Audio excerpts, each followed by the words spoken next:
بسم اللہ الرحمن الرحیم۔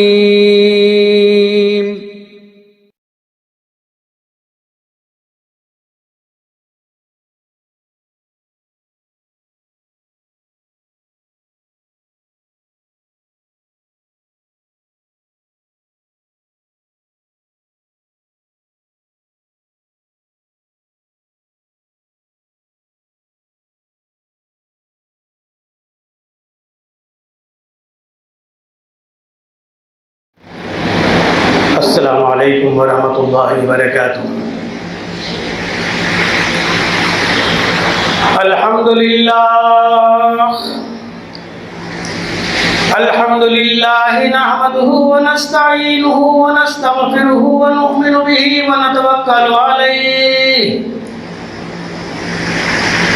ونعوذ باللہ من شرور انفسنا ومن سیئات اعمالنا، من يهده الله فلا مضل له ومن يضلله فلا هادي له، ونشهد أن لا إله إلا الله وحده لا شريك له، ونشهد أن سيدنا ونبينا ومولانا محمدا عبده ورسوله، أما بعد فيا معشر الإخوان، قال الله تعالى في القرآن المجيد والفرقان الحميد، أعوذ بالله من الشيطان الرجيم، بسم الله الرحمن الرحيم، إن عدة الشهور عند الله 12 شهرا، وقال تعالى في موضع لن ينال الله لحومها ولا دماؤها ولكن يناله التقوى منكم، وقال تعالى في موضع والذين آمنوا أشد حبا لله، وقال النبي صلى الله عليه وسلم والله لا يؤمن أحدكم حتى أكون أحب إليه من والده وولده والناس أجمعين، وقال النبي صلى الله عليه وسلم والله لا يؤمن أحدكم حتى يكون هواه تبعا لما جئت به، أو كما قال النبي صلى الله عليه وسلم۔ حاضرین محفل، اللہ تبارک و تعالیٰ کا لاکھ لاکھ شکر احسان ہے اس بات پر کہ ہم نے گزشتہ کل ایک اہم اسلامی شعار کو انجام دیا ہے۔ کچھ احباب آج بھی اس اہم اسلامی شعار کو انجام دے رہے ہیں، دیں گے، اور کل تک اس اسلامی شعار کی انجام دینے کا معمول رہے گا۔ لاکھوں لوگوں نے، دنیا کے لاکھوں لوگوں نے فریضہ حج کی تکمیل کی سعادت حاصل کی ہے،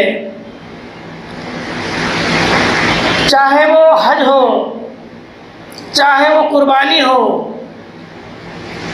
یہ دراصل اللہ تبارک و تعالیٰ کی طرف سے عائد کردہ ایک اہم فرض ہے، ایک اہم ذمہ داری ہے، جس کو کلمہ کو مسلمان خوشی خوشی اللہ تبارک و تعالیٰ کو راضی کرنے کے لیے، اللہ تبارک و تعالیٰ کی خوشنودی حاصل کرنے کے لیے اسے انجام دیتا ہے۔ قابل مبارکباد ہیں وہ لوگ جو حج بیت اللہ کی سعادت سے مالا مال ہوئے ہیں۔ اللہ تبارک و تعالیٰ نے انہیں اپنے گھر بلایا ہے، انہیں عزت دی ہے، انہیں عزت بخشی ہے۔ اسی طریقے سے لائق مبارکباد ہے وہ لوگ جنہوں نے قربانی جیسے اسلامی شعار کو اللہ کے نام پر، اللہ کی رضا کے لیے، اللہ کی خوشنودی کی خاطر اپنے ہاتھوں سے قربانی کے شعار کو انجام دیا۔ دراصل قربانی کے بارے میں صحابہ کرام رضوان اللہ تعالی علیہم اجمعین نے حضور سے دریافت کیا تھا، ما ہی الاضاحی یا رسول اللہ، یہ قربانیاں کیا ہیں اے اللہ کے رسول؟ حضور صلی اللہ علیہ وسلم نے ارشاد فرمایا، ہی سنت ابیکم ابراہیم، یہ تمہارے ابا جان ابراہیم کی سنت ہے، یادگار ہے۔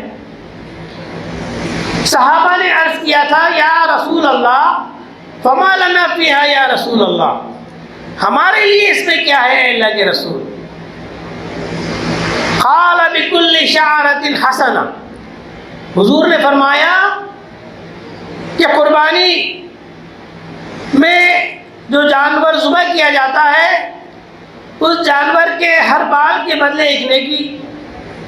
صحابہ نے عرض کیا، اے اللہ کے رسول فبالصوف، اونٹ والے جانور کا کیا معاملہ ہے؟ تو حضور صلی اللہ علیہ وسلم نے ارشاد فرمایا، بکل شعرۃ من الصوف حسنہ، کہ اونٹ کے ہر بال کے بدلے بھی ایک نیکی۔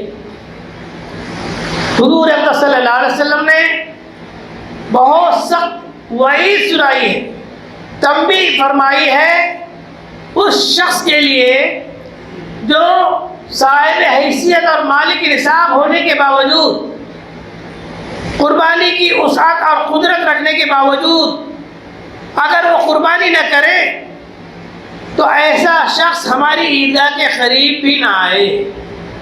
حضور اکرم صلی اللہ علیہ وسلم نے ارشاد فرمایا، من وجد ساعة لیضاحی ولم یضاحی فلا یقربن مصلانا، جو کوئی وسعت رکھتا ہو، قدرت رکھتا ہو، استطاعت رکھتا ہو قربانی کرنے کی، مگر اس کے باوجود بھی وہ قربانی نہ کرتا ہو تو ایسا شخص ہماری عیدگاہ کے قریب بھی نہ آئے۔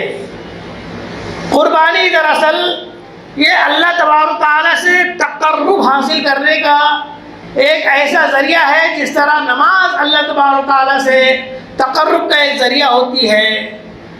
اللہ سے قرب، اللہ سے قربت، اللہ سے تعلق اور اللہ سے محبت کا مظاہرہ جس طرح نماز میں ہوتا ہے، ویسا ہی قربانی میں بھی اللہ کا قرب حاصل ہوتا ہے، اللہ سے محبت کا اظہار ہوتا ہے۔ نماز میں اللہ تبارک تعالیٰ سے انسان ہم کلام ہوتا ہے، مناجات کرتا ہے، سرگوشی کرتا ہے، اور قرآن کی تلاوت جب کرتا ہے انسان تو گویا کہ اللہ سے ہم کلام ہوتا ہے انسان۔ نماز جب پڑھتا ہے انسان تو مناجات اور سرگوشی کرتا ہے اللہ سے انسان، اور قربانی جب کرتا ہے انسان تو اللہ کا تقرب، اللہ سے قربت، اللہ سے انسیت، اللہ سے تعلق اور اللہ سے محبت کا اظہار کرتا ہے انسان۔ قربانی کا یہ سلسلہ کوئی نیا سلسلہ نہیں ہے۔ قربانی کا سلسلہ حضرت آدم علیہ السلام کے دو بیٹے حابیل اور قابیل سے شروع ہوتا ہے۔ وَاتْلُ عَلَيْهِمْ نَبَأَ ابْنَيْ آدَمَ بِالْحَقِّ إِذْ قَرَّبَا قُرْبَانًا فَتُقُبِّلَ مِنْ أَحَدِهِمَا وَلَمْ يُتَقَبَّلْ مِنَ الْآخَرِ قَالَ لَأَقْتُلَنَّكَ قَالَ إِنَّمَا يَتَقَبَّلُ اللَّهُ مِنَ الْمُتَّقِينَ۔ حابیل نے،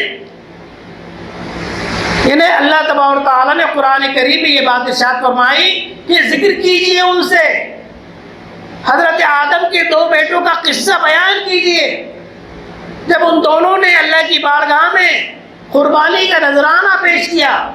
اس قربا قربانا، قربانی کا نذرانہ پیش کیا فَتُقُبِّلَ مِنْ أَحَدِهِمَا، ان میں سے ایک کی قربانی قبول ہوئی، وَلَمْ يُتَقَبَّلْ مِنَ الْآخَرِ، اور دوسری کی قربانی قبول نہیں ہوئی،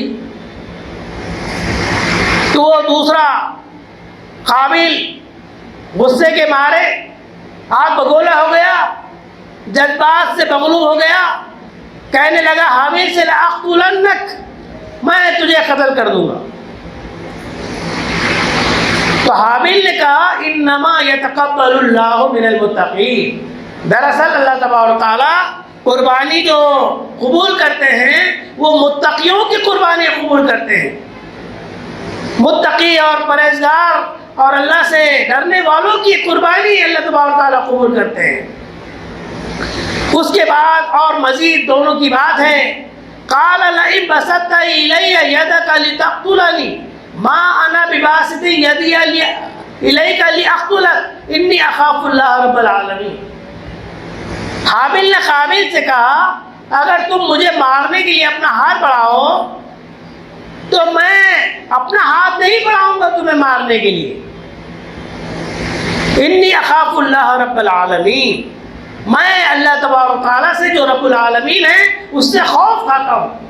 گویا کہ قربانی کا سلسلہ حضرت آدم کے بیٹے حابیل اور قابیل سے شروع ہوتا ہے، اور وہاں پر دو باتیں ہمیں معلوم ہوتی ہے کہ قربانی دراصل متقیوں کی قبول ہوتی ہے، اور قربانیوں کی روح، قربانی کی اصل بھی انسان کے اندر تقوی اور پرہیزگاری، اللہ سے محبت، اللہ سے تعلق، اللہ سے انسیت، اللہ سے خوف اور خشیت اور اللہ کا ڈر دل میں پیدا ہو اور اللہ سے محبت کا اظہار ہو، اس کے لیے قربانی کی جاتی ہے۔ میں نے ایک آیت آپ کے سامنے پڑھی ہے، لَن يَنَالَ اللَّهَ لُحُومُهَا وَلَا دِمَاؤُهَا وَلَكِنْ يَنَالُهُ التَّقْوَى مِنْكُمْ۔ ان قربانیوں کا نہ خون اللہ کو پہنچتا ہے اور نہ گوشت اور پوست اور کھال پہنچتی ہے، ان قربانیوں کی دراصل اللہ تبارک و تعالیٰ کے پاس جو چیز پہنچتی ہے وہ تمہارے دلوں کا تقویٰ ہے۔ تو تقویٰ پیدا ہو، بہت سارے دینی احکامات ہیں، دینی اوامر ہیں، اسلامی تعلیمات ایسی ہیں، بہت ساری عبادتیں ایسی ہیں کہ اللہ تبارک و تعالیٰ ان عبادتوں سے چاہتے یہ ہیں کہ انسان کے اندر تقویٰ اور پرہیزگاری پیدا ہو۔ ہم نے 3 ماہ پہلے رمضان کے روزے رکھے، رمضان میں روزے جو فرض کیے گئے وہ اسی وجہ سے فرض کیے گئے لعلکم تتقون، تاکہ تم متقی بنو، متقی اور پرہیزگار بنو، دیندار بنو، اللہ سے ڈرنے والے بنو۔ بہرحال اللہ تبارک و تعالیٰ نے انسان کو اس دنیا میں جو اتارا ہے، پیدا جو کیا ہے، اس کا مقصد ہی یہی ہے کہ انسان اللہ تبارک و تعالیٰ کا نائب بن کر دنیا میں اللہ کا نام بلند کرے، اللہ کا نظام قائم کرے اور اللہ تبارک و تعالیٰ کی عبادت میں اپنی زندگی کو صرف کرے۔ اور یہ جو زندگی اللہ تبارک و تعالیٰ نے عطا کی ہے، اس زندگی کو ہم اللہ کی مرضی کے مطابق گزاریں، اپنے خواہشات نفس کے اور نفسانی خواہشات کے مطابق نہیں، شیطانی طریقے سے نہیں، بلکہ رب چاہی زندگی گزارے۔ اس لیے اللہ تبارک و تعالیٰ نے انسانوں کو زمین میں اپنا نائب بنایا ہے۔ اللہ تبارک و تعالیٰ نے انسان کو اپنا نائب اس لیے بنایا ہے تاکہ دنیا میں اللہ کا نام بلند ہو، اس کا نظام قائم ہو، اور اللہ کی کبریائی، اس کی تحمید، اس کی تقدیس، اس کی ثنا اور اس کی توصیف بیان کی جائے اور اللہ کا نام بلند ہو۔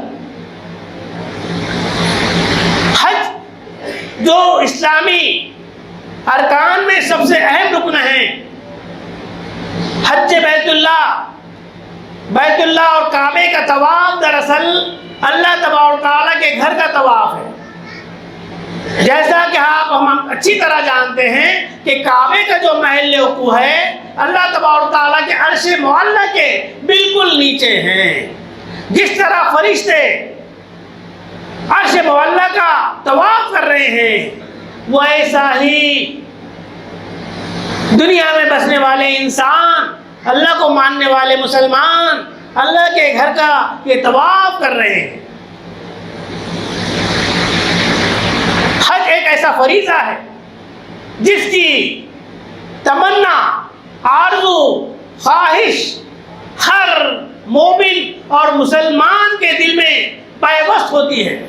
ہر کسی کی یہ خواہش ہوتی ہے کہ اللہ تبارک و تعالیٰ کے گھر کا وہ طواف کرے، اللہ تبارک و تعالیٰ کے گھر کا وہ دیدار کرے، زیارت کرے، اس کا طواف کرے، کیونکہ اللہ تبارک و تعالیٰ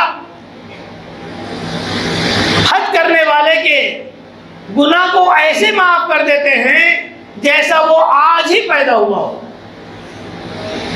ہم دیکھتے ہیں امیر ہو یا غریب، حاکم ہو یا محکوم، دنیا کے کسی کونے میں، کسی چپے میں، کسی گوشے میں، کسی ناحیے میں رہنے والا ہو، اس کی یہ خواہش ہوتی ہے کہ زندگی میں ایک بار اللہ تبارک و تعالیٰ کے گھر کا طواف کرے، کعبۃ اللہ کا دیدار کرے، زیارت کرے، روضہ اطہر کی زیارت کرے اور اللہ تبارک و تعالیٰ کے پیارے حبیب صلی اللہ علیہ وسلم کے دیار کی زیارت کرے، کیونکہ اللہ تبارک و تعالیٰ کے گھر کا طواف، اس کی زیارت اور مدینہ منورہ میں حضور صلی اللہ علیہ وسلم کے دیار اطہر کی زیارت کے بارے میں آتا ہے، من زار قبری وجبت لہ شفاعتی، جس کسی نے میرے قبر کی زیارت کی اس کے لیے میری شفاعت لازم ہو گئی، اور جس کسی نے مجھے خواب میں دیکھا گویا کہ اس نے مجھے حقیقت میں دیکھا، یہ بھی حدیث سننے میں آتی ہے۔ تو حج اور قربانی یہ دراصل اللہ تبارک و تعالیٰ کے شعار میں سے ہے، اللہ تبارک و تعالیٰ کے فرض کردہ عبادتوں میں اہم عبادتیں ہیں، اور ان ساری عبادتوں کا اہم مقصد یہ ہوتا ہے کہ اللہ تبارک و تعالیٰ سے جو محبت ہے اس کو آزمایا جائے۔ سب سے پہلے خانہ کعبہ کی تعمیر فرشتوں نے کی، پھر کئی بار اس کی تعمیر ہوتی گئی۔ حضرت ابراہیم علیہ السلام نے وَإِذْ يَرْفَعُ إِبْرَاهِيمُ الْقَوَاعِدَ مِنَ الْبَيْتِ وَإِسْمَاعِيلُ رَبَّنَا تَقَبَّلْ مِنَّا إِنَّكَ أَنْتَ السَّمِيعُ الْعَلِيمُ۔ حضرت ابراہیم نے خانہ کعبہ کی بھی تعمیر کی۔ حضرت ابراہیم علیہ السلام دراصل ابو الانبیاء جو کہلاتے ہیں، خلیل اللہ جن کا لقب ہے، سارے انبیاء کے باپ جنہیں کہا جاتا ہے ابو الانبیاء، وہیں سے سلسلہ نبوت نکلتی ہے۔ حضرت ابراہیم علیہ السلام جنہیں خلیل اللہ کہتے ہیں، اللہ کے دوست، حضرت ابراہیم علیہ السلام کی سیرت و سوانح کا اگر مطالعہ کیا جائے تو محبت الہی حضرت ابراہیم علیہ السلام کے اندر کوٹ کوٹ کر بھری تھی۔ آپ جانتے ہیں کافر کے گھر میں پیدا ہوئے اور بتوں کے خلاف اعلان توحید کر دیا، توحید کا اعلان کر دیا۔ آپ وہ بھی جانتے ہیں کہ بتوں کو توڑ دیا اور جو ہتھوڑا تھا بڑے بت کے گلے میں رکھ دیا۔ حضرت ابراہیم علیہ السلام نے اللہ کی وحدانیت کا اعلان کیا اور بتوں کو توڑ دیا تو ساری قوم حضرت ابراہیم کی دشمن ہو گئی اور آگ جلائی گئی۔ آتش نمرود کا واقعہ معلوم، حضرت ابراہیم علیہ السلام کو اس آگ میں ڈالا گیا۔ حضرت ابراہیم علیہ السلام اس آزمائش میں، اس امتحان میں کامیاب ہو گئے۔ اللہ تبارک تعالیٰ نے نہ آگ کو حکم دیا، یا نار کونی بردا وسلاما علی ابراہیم، اے آگ تو ٹھنڈی ہو جا اور باعث سلامتی ہو جا حضرت ابراہیم پر۔ حضرت حاجرہ اور بیٹے اسماعیل کو لغدق صحرا اور ریگستان میں چھوڑنے کا حکم دیا گیا۔ حضرت ابراہیم اس آزمائش میں بھی کامیاب ہو گئے۔ حضرت ابراہیم وہی جنہیں بہت بڑی عمر میں اولاد نرین عطا ہوئی۔ حضرت اسماعیل جو پیدا ہوئے، حضرت ابراہیم کی کافی عمر ہو چکی تھی اور اللہ تبارک تعالیٰ نے حضرت ابراہیم علیہ السلام کی دعا قبول کی اور انہیں لخت جگر عطا کیا، اولاد نرینہ عطا کی۔ اب چونکہ حضرت ابراہیم اپنے بیٹے اسماعیل کو بہت زیادہ چاہنے لگے، بہت زیادہ محبت کرنے لگے، تو اللہ تبارک و تعالیٰ نے یہ چاہا کہ حضرت ابراہیم کو آزمایا جائے کہ ان کے دل میں بیٹے کی محبت ہے یا میری محبت ہے۔ آزمانے کے لیے اللہ تبارک و تعالیٰ نے حضرت ابراہیم کے خواب میں یہ دکھلایا کہ وہ اپنے ہاتھوں سے اپنے بیٹے اسماعیل کو ذبح کر رہے ہیں، خواب دیکھ رہے ہیں، ایک بار نہیں، دو بار نہیں، تین بار۔ انی ارا فی المنام انی اذبحک فانظر ماذا تری۔ حضرت ابراہیم اپنے بیٹے سے پوچھتے ہیں، اے بیٹے میں اپنے آپ کو دیکھ رہا ہوں کہ اپنے ہاتھوں سے تجھے ذبح کر رہا ہوں، آپ کا کیا خیال ہے؟ تو حضرت اسماعیل نے کہا یا ابت افعل ما تؤمر ستجدنی انشاءاللہ من الصابرین۔ اے ابا جان کر گزری ہے وہ جو جس کا حکم دیا گیا ہے آپ۔ حضرت اسماعیل علیہ السلام جنہیں حضرت ابراہیم بہت محبت کرتے تھے، آزمانے کے لیے کہ انہیں اللہ سے محبت ہے یا اپنے بیٹے اسماعیل سے۔ بہرحال بیٹے نے بھی سمجھداری کا ثبوت دیا اور ذبح کرنے کا اور قربان اللہ کے نام پر قربان کرنے کا مشورہ دے دیا۔ آپ جانتے ہیں جیسے ہی قربان کرنے کے لیے وہ نکلے، شیطان نے ان کو بہکایا، ہاجرہ کو بہکایا، اسماعیل کو بہکایا، ابراہیم کو بہکایا۔ ان سارے تین مواقع پر بہکانے کی وجہ سے رمی جمرات ہوتے ہیں، شیطانوں کو کنکریاں ماری جاتی ہے اسی یادگار میں، اسی چیز کو یاد کرنے کے سلسلے میں۔ حضرت ابراہیم نے بیٹے اسماعیل اور ہاجرہ کو لغدق اور صحرا ایسی زمین پر جہاں نہ پانی نہ آب و دانہ اللہ کے حکم سے چھوڑ دیا تھا۔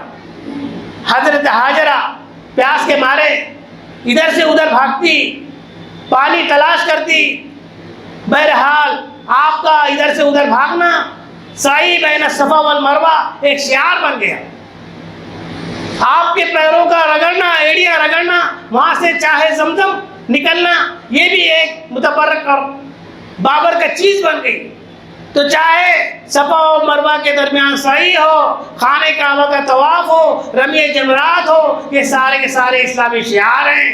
حضرت ابراہیم علیہ السلام اس امتحان میں بھی کامیاب ہو گئے کہ جیسے ہی اسماعیل کو لٹایا اور ذبح کرنے کے لیے چھری چلائی تو حضرت جبریل دمبا لے کر آئے، حضرت اسماعیل کو ہٹایا اور دمبا ذبح ہو گیا۔ نادیناہ یا ابراہیم قد صدقت الرؤیا انا کذالک نجزی المحسنین۔ اے ابراہیم تم نے اپنے خواب کو سچ کر دکھایا ہے۔ بہرحال محبت اللہ سے ہو، ہر کسی کا کوئی نہ کوئی اسماعیل ہوتا ہے جس سے وہ محبت کرتا ہے۔